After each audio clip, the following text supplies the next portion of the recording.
Hello, everyone, and welcome back to another exciting week of Online World Civilizations 1. As you guys have noticed, I have obviously resumed my normal publication schedule or posting schedule or whatever you want to call it, now that life has hopefully calmed down for a bit. Now, today I do have a pretty extensive one for you guys to go through today, although I will go through it as quickly as I can. We're going to look at the spread of Islam and European Christianity following the decline and collapse of the Roman Empire that we've been discussing already in class. To go ahead and get things started, we're going to look at a few key terms today. First, we're going to look at the 5 pillars of Islam. We're going to look at the Constitution of Medina. We're going to look at the major split in Islamic theology and territory between Sunnis and Shiites.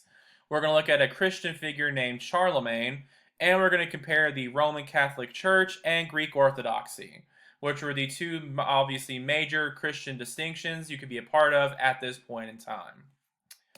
Also, as always, I of course want to make sure you're aware of important upcoming dates.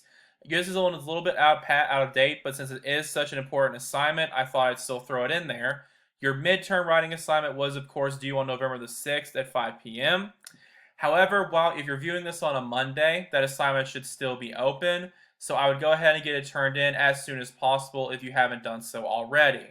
A reduced grade is still better than no grade at all, as I'm sure you can all guess. Your 4th content quiz is also due on November the 14th. That'll, of course, pop up this week on Blackboard if it hasn't done so already. And your 2nd writing assignment, it will be due on November the 20th at 5 p.m. This, of course, the prompt and the rubric for this are already on Blackboard, so you can go ahead and start getting prepared for this assignment whenever you have a chance. But I would, of course, recommend doing it as soon as you possibly can. But in the meantime, if you have any questions, of course, about these assignments, please let me know as soon as possible. I'm always available for an email, though, of course, I may not respond right away. And you can, of course, join my office hours and set up a time to meet that works for both of us. But in the meantime, let's jump right into this. One thing I did want to do first is to have us go over the modern perceptions of Islam really quick. I like to, of course, give this ancient history a bit of a modern context, as you probably have noticed by now. And so to make this maybe a little bit more relevant and to discuss common issues, I want to look at how we perceive Islam today, since I know even discussing Islam can sometimes be a controversial aspect in history and religious classes. So what I want you to do is watch this young lady whose name I can't remember off the top of my head, sorry to be a jerk, but actually gives sort of a talk explaining her experience as a Muslim American. Forgive the audio quality, by the way. For some reason, you can't really hear her super well, but I still think she's a very excellent and qualified speaker. What I'd like you to do is keep in mind look at some of the stereotypes she brings up. Aoife is her name, by the way. Why some of these stereotypes are so harmful, according to her. I'd also like us to maybe examine ourselves a little bit, look and maybe think about what other Muslim stereotypes we might have heard of, why they exist, and especially as we continue studying both Christianity and Islam, which will take up a huge portion of our focus for the rest of the semester, think about how the violence and character of Muslim faith compares to other religions. We typically talk quite a bit about how violent Islam can be in this country, especially since the September 11 attacks, obviously. But in reality, how does that compare to the violence of other religions we've talked about and religions we're going to talk about? Keep this one in mind in particular throughout the rest of the semester. And of course, what do you think we should do about these stereotypes? How do we deal with them in today's world? That, of course, is a problem we're going to continuously have to deal with, so I'll leave that one a bit open-ended. So again, hopefully I'll give you a pause to go ahead and look at that video.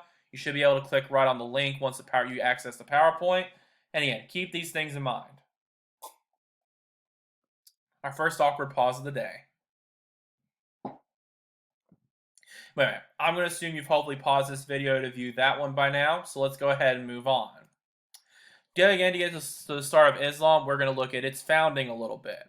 I'm going to spend a bit more time on this than I did the founding on Christianity, because I'm willing to bet a steak dinner that probably a lot of you are less familiar with this than you are the founding of Christianity.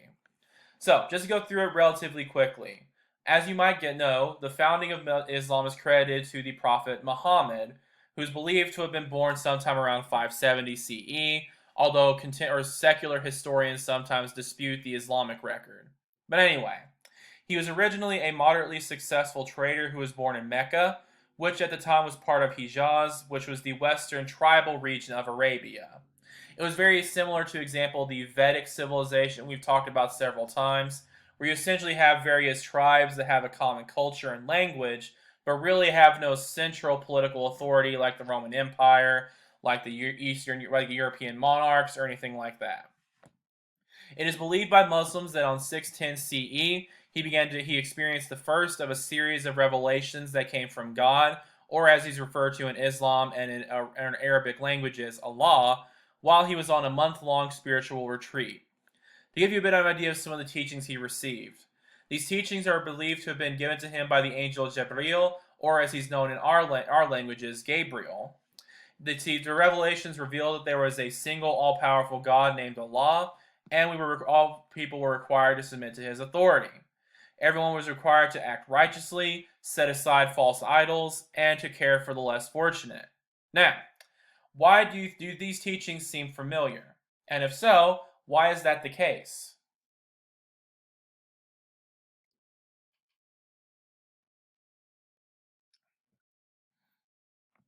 Alright, very good. I'll give you a pretty brief pause on that one. These, of course, are very similar to teachings found in Christianity. For example, the having one God and setting aside false idols, both directly you could argue come from the Ten Commandments. And of course, act righteously is basically a requirement of every religion known to man, and caring for the less fortunate is also frequently discussed in the Bible. Now again, as we talk about other religions, the reason this is probably the case is to help make this religion more universal. As we talked about with the start of Christianity and the spread of Buddhism, a religion is much more likely to spread if it has universal and easily understood teachings that can translate easily from one civilization or one group to another. So, for example, if you're a Christian living in the 500s or the 600s, you're going to be much more likely to convert to a religion like this that is very similar, at least on the surface, to your own, than some other bizarre religion, like, for example, the Vedic religion, where there's potentially thousands of gods and you're not going to be able to keep track of them. This, of course, is going to be much more accessible to individuals in various parts of the world than other more polytheistic religions. So again, universal teaching makes a religion much more easy to spread. An example of this can be seen in the Quran and the 5 pillars of Islam. The Quran is, as you may know, a collection of Muhammad's teachings and his later revelations that were compiled after his death. Muslims believe that the Quran flowed from Allah through Muhammad, very similar to how Christians believe the Bible was inspired, because Muhammad was his first perfect instrument. They believed that the Quran had flown through Muhammad, Allah had spoken through Muhammad, just like he had prophets in the past, such as Moses and Jesus. Now, why might this belief in particular help Islam spread more easily?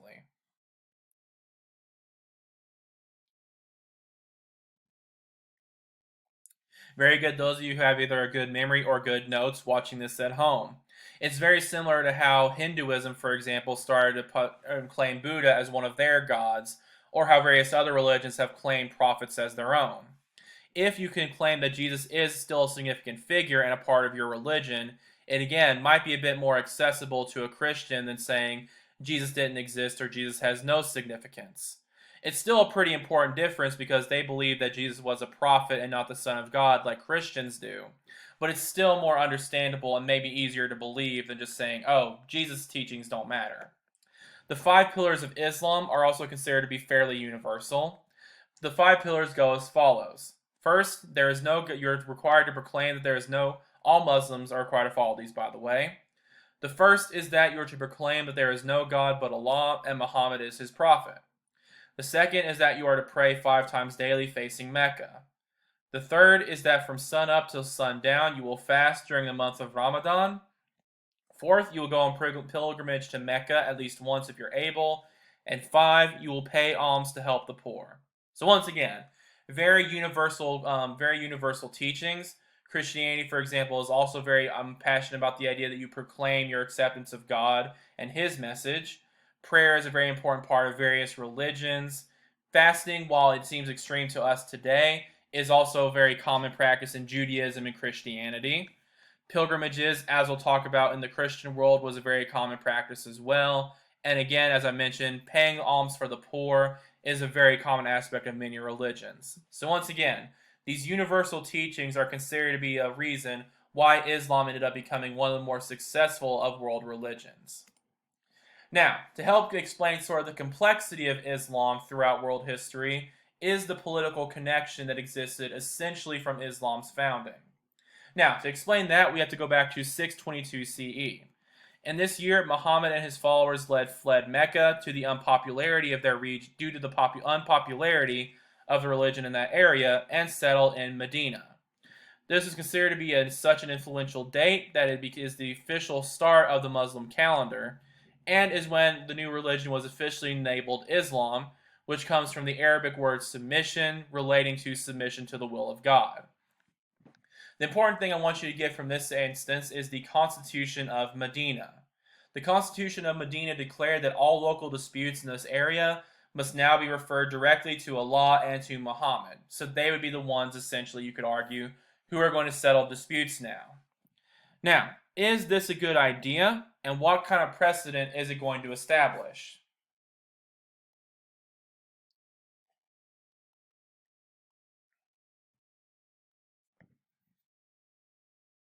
Very good. Once again, viewers watching at home.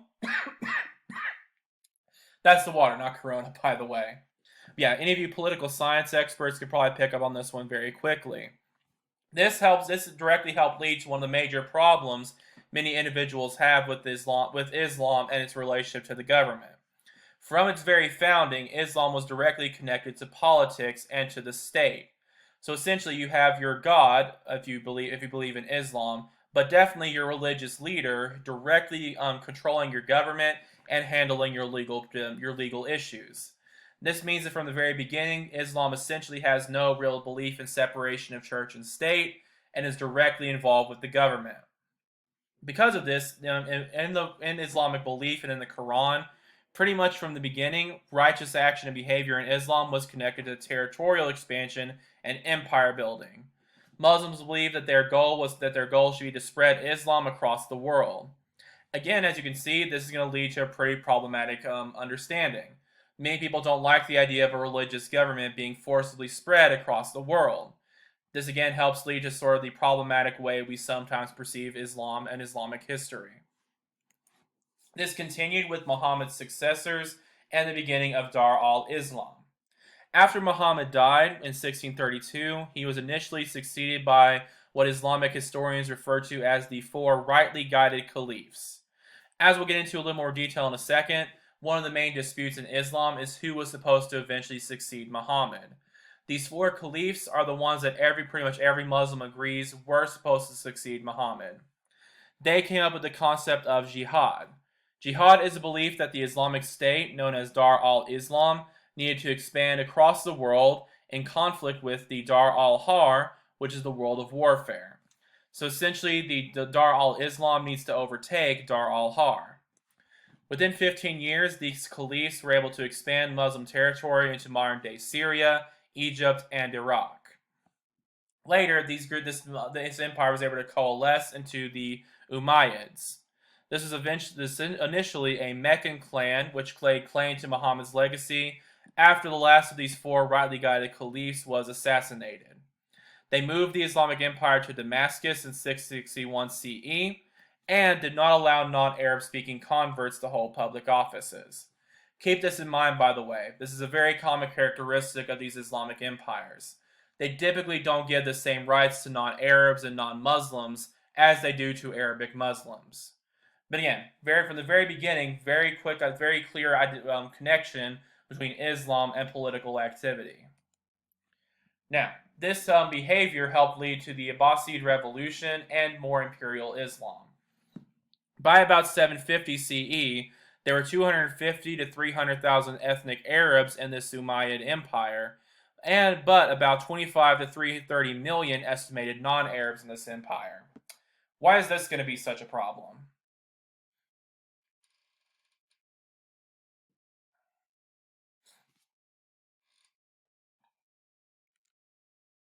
Alright, very good again, viewers at home.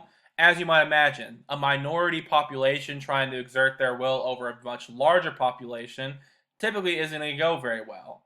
If you have the majority, it's much easier to have your policies and ideas in place. But if you try to force people who outnumber you to follow your ideas, typically not going to go very well.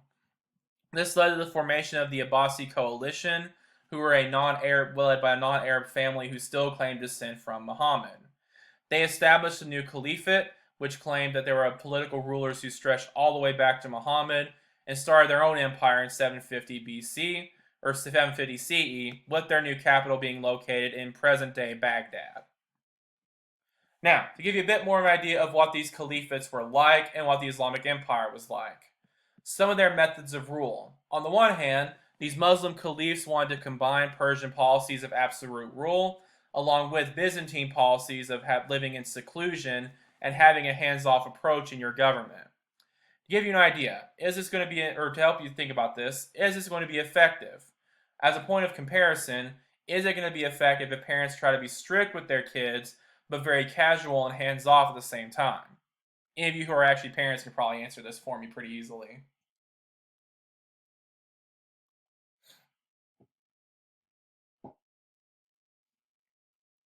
Awkward pause once again. I still don't know what to do during these. Yes, very good. Again, viewers at home, this led to essentially the eventual fragmentation of the Islamic Empire, as we'll discuss over the coming weeks. Essentially, since they were on the one hand trying to be strict with their subjects and having a very strict and hands-on rule, but at the same time not really wanting to get directly involved, it made it very difficult to hold this empire together. Because on the one hand, you're arguably mistreating people, but on the other, you're not really getting directly involved to enforce anything. Another problem came from the method of forming militaries in these empires. They would conscript local Arab populations into warfare, but they would also recruit professional soldiers from modern-day Turkey, North Africa, and Central Asia. This, of course, helped to put the military power in the hands of foreigners who were not officially part of these Arabic empires, which helped them fragment further as well. Around this time, the ulama, Islamic scholar system, was also set up, and Sharia law was popularized. These scholars were declared to be the only ones able to effectively decipher religious law, leading them to be able to regulate marriage, trade, pilgrimages, and fasting across the world. Now, why might this be such a problematic system?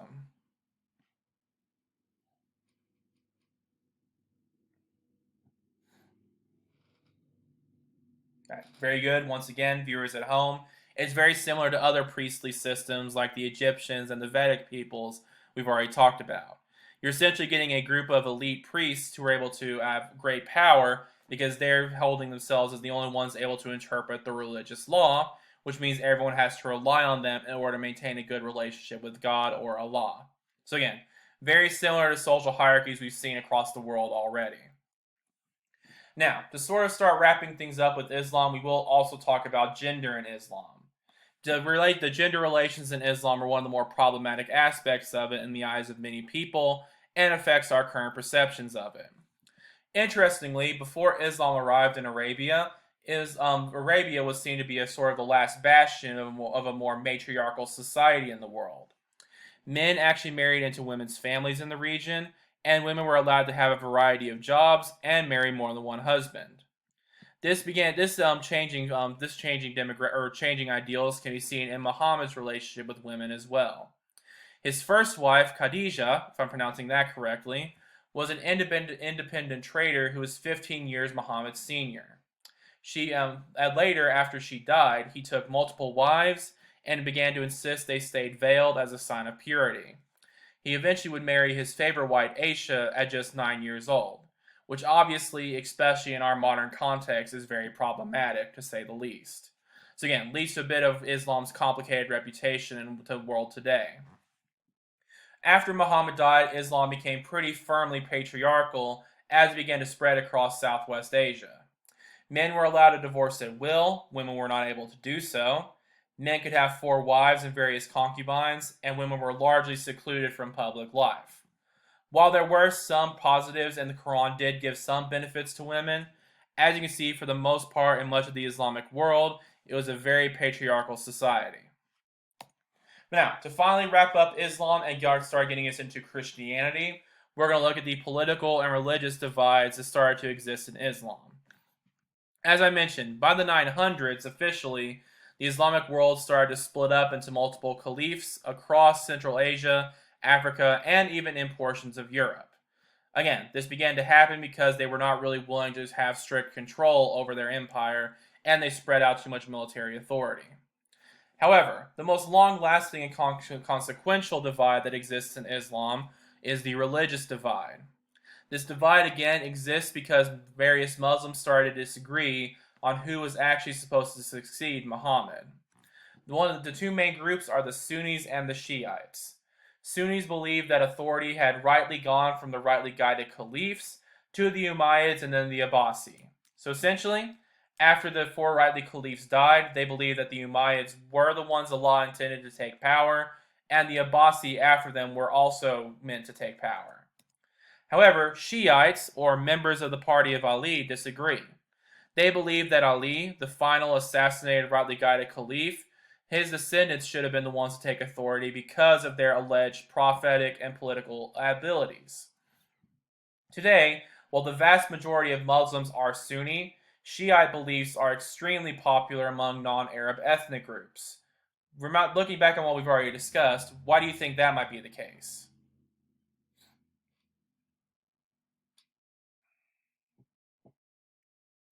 Alright, very good. Yeah, that one should be pretty simple as well. Remember, especially the Umayyads did not particularly treat non-Arabic Muslims very kindly, not letting them hold very high positions of power. Therefore, the idea that they were not supposed to be the inheritors of Islamic power is very popular among these groups. Now again, one thing I want you to think about that we will discuss a bit more as the semester continues is why is this divide so significant? As you can see in this map, has the conflict over this division still ended, or is it maybe still something we have to deal with today? Pretty obvious, but that's something I want you to think about. And again, we'll discuss it more as the semester continues. Also, as we begin to discuss Christianity, think about whether this is something or Christianity has suffered any similar divides in its history. Keep that in mind as we compare the two. Speaking of which, we're going to go ahead and get into the Middle Ages and look at the rise of Christianity across Western Europe. First, one thing I want to focus on is the differing ways historians like to refer to this point in history. Typically, historians are divided between wanting to call it the Dark Ages or wanting to call it the period of late antiquity. To give you an idea of what we associate with the Dark Ages, I'd like for you to follow this link when you get a chance and watch this recording of a scene from Monty Python, The Search for the Holy Grail, one of the greatest comedies ever made, I think, no exaggeration. So, as you watch this clip, think about some of the things we associate with the Dark Ages. What does the term Dark Ages imply about this point in history? Also, on the other hand, we do also sometimes refer to this period as the Late Antiquity period. This is a term used to signify the continuing political and cultural connections between the various successor states of Rome. So essentially, even though Western Rome had fallen, the states that followed after it still tried to claim some connection to that great history of Rome and still tried to have some sort of common culture and connection amongst each other. So, throughout the rest of class, try to decide amongst yourselves, or I guess in the privacy of your own homes, which is more appropriate for this period, Dark Ages or Late Antiquity. But in the meantime, we're going to go ahead and get into one of the first great Christian monarchs after the fall of the Roman Empire. This would, of course, be the infamous Charlemagne, who reigned from about 768 to 814 CE. He was the king of a Germanic group of people called the Franks, and the first recognized European emperor after the fall of Western Rome. Beginning in 771, he gained full control over the Franks after his brother died, and began a campaign to unite all Germanic peoples and convert them to Christianity. He eventually conquered most of Italy, Austria and Hungary, and eventually conquered a portion of Germany called Bavaria. In 782, he also participated in the massacre of Verdun, where he reportedly ordered the massacre of about 4,500 Saxons and forcibly converted the remainder to Christianity. So as you can see, very military-minded individual. However, on December 25th in 800 CE, Charlemagne was officially crowned by Pope Leo III as the Emperor of the Romans at St. Peter's Basilica in Rome. Now, why on earth do you think the Pope would do this? And how is it going to benefit both of them?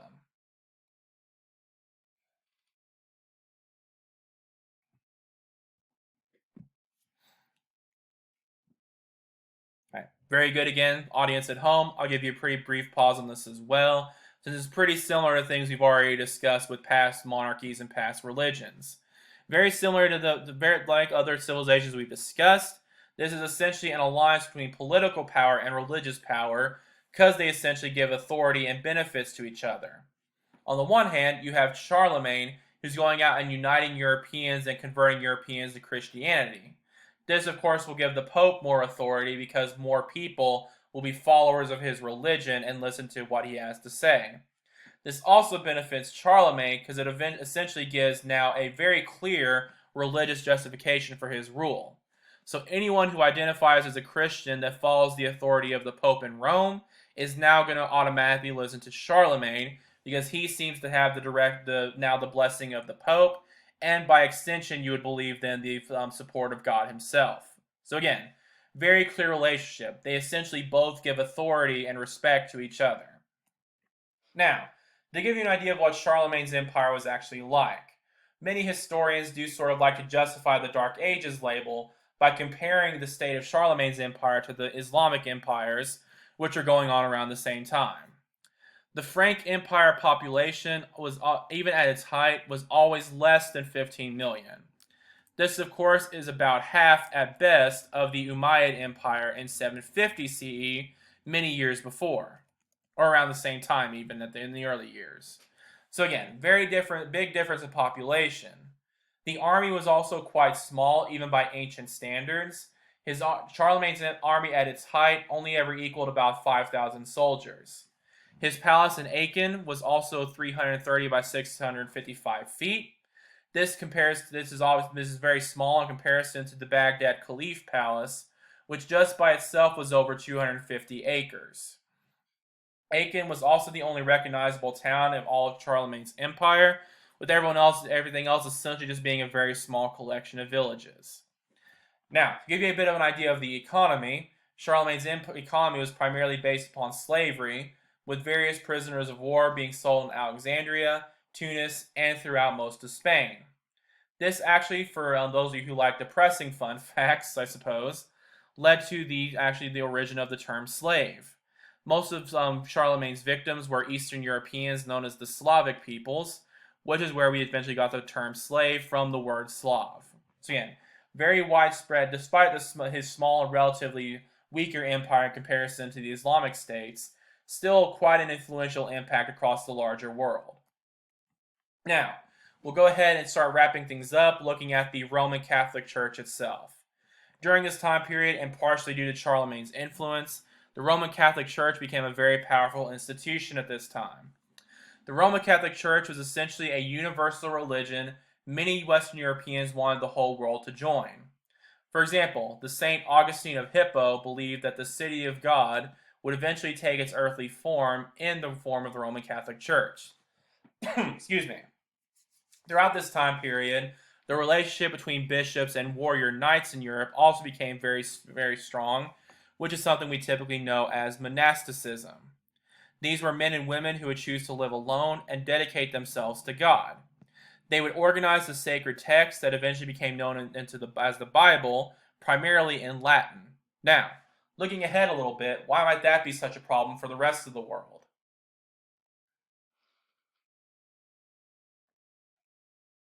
All right, very good. This again is seen by many historians as more hoarding of religious knowledge that various priests across many cultures have already participated in. If you're using Latin, a language that most of the world already doesn't speak anymore, to collect these various texts, it means you essentially can control religious authority and interpretation because you have to interpret these texts for people. So, for example, when Charlemagne starts spreading Christianity to Austria, Hungary, and various portions of future Germany, they're not going to speak Latin. They have to depend entirely upon the Pope and his followers to understand Christianity.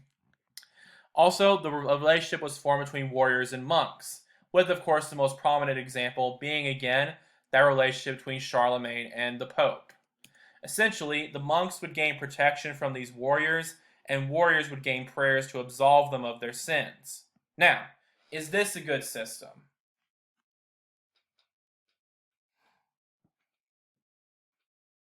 All right, so yeah, again, this one I'll largely leave up to your interpretation as well, because it is a very complex and potentially controversial question. But on the one hand, as you can probably see, many would argue this is a good thing for Christian history, especially because now your monks are able to get the protection they need in order to more formalize Christianity and help it to spread.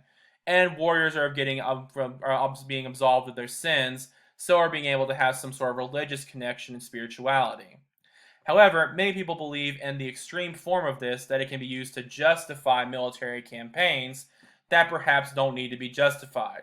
For example, looking ahead a little bit, what connection do you think this relationship might have between the Crusades that we're going to discuss in a week or so? Keep that in mind and maybe some of the pitfalls of this relationship. However, during this time period, and again, partially because of Charlemagne's influence, the Pope was able to unite most of Christendom, especially in Western Europe. By about 800 CE, Christians in Europe had united around the bishop in Rome, mainly because of his, again, connection to the Roman Empire, where Christianity was seen to have started. And again, this was further solidified on Christmas in 800 CE, when Charlemagne chose to celebrate Christmas at the shrine in Rome, instead of with the various other bishops scattered across all of Europe. This again raises the question I've brought up a few times. Is the Roman Catholic Church a real replacement for the Roman Empire? Essentially, since most of the Europeans are now identifying as members of this Roman Catholic Church, are they still Roman? Just something again for you to chew on a little bit. I really can't give you a definitive answer. But in the meantime, let's wrap things up officially by looking at Greek Orthodoxy. While again, Western Europe, or most of Western Europe, was under the Roman Catholic Church, farther in the east, there was an alternative known as Greek Orthodoxy. This was the dominant form of Christianity in the Eastern Roman Empire we mentioned earlier, and particularly gained popularity after the collapse of Charlemagne's empire. One of the main differences that existed between these two groups that kept them from really reconciling for many centuries was a theological difference. Their belief was that while they believed Jesus had become human, like most Roman Catholics did, they believed that he didn't so much become human to save people from their sins, but to facilitate something called theosis. This is the idea that eventually humans can be transformed into divine beings themselves. Now, why might that be such a significant difference, and why might Christians like Roman Catholics react to that so poorly?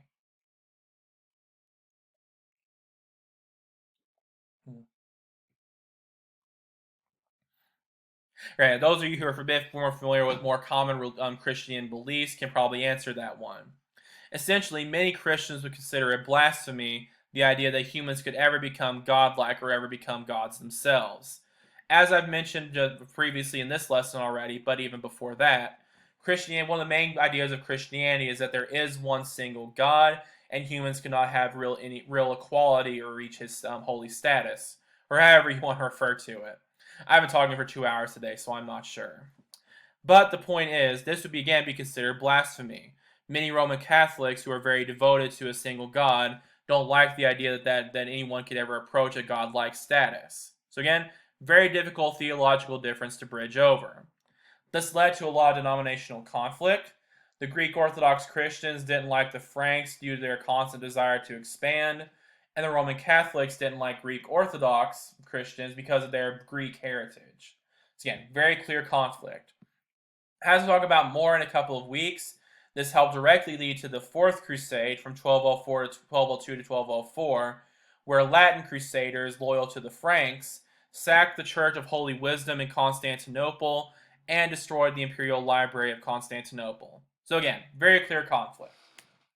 But in the meantime, that's all I have for you today. Just again, try to keep in mind some of the comparisons between the Christian world and the Islamic world, and think to yourself, what were some of their differences, but also, how are they maybe a little bit similar? But in the meantime, just keep these assignments in your mind. Let me know if you have any questions, and have a great rest of your week.